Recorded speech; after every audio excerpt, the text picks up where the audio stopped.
Well, as a writer, it's hugely gratifying. You know, Richard Ford once said that a book is not finished till it's read. And so when you walk into a community and hundreds of people are reading that book, you know it's definitely finished. And you know that people are able to grasp whatever the thematic nature of the book is, that they find a universal nature to it, they find something of themselves in it. So to walk into a community and virtually everywhere you go, there's the cover of your book in a coffee shop, in restaurants, in the hands of people on buses, and it's amazing. As an author, it's just hugely gratifying.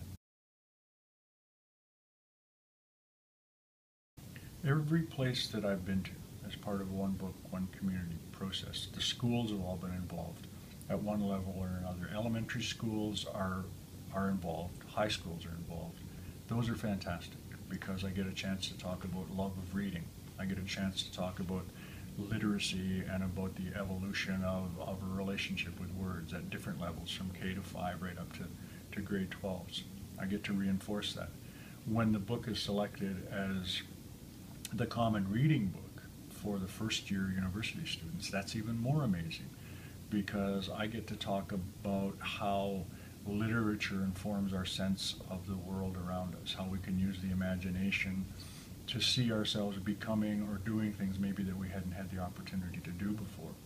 So what it means is that every step of that program reaches virtually every level of the community, including the educational venues. And that's a powerful thing when you can do that and be part of that.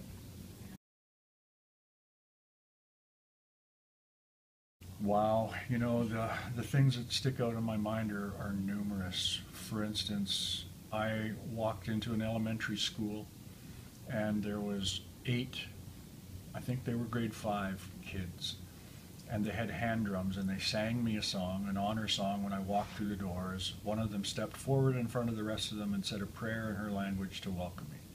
That was huge. I've had people come up to me at meet and greets and fall into my arms and hug me and cry and tell me how much my book had meant to them and how they loved reading and how thrilled they were to have met me.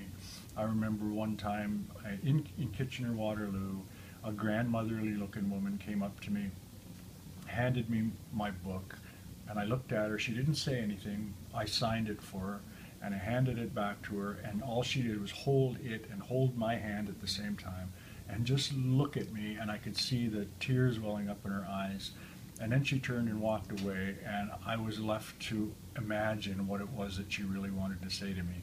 And it was the most touching encounter I've ever had. And there was no words exchanged. There was just this look and this connection. It was just amazing.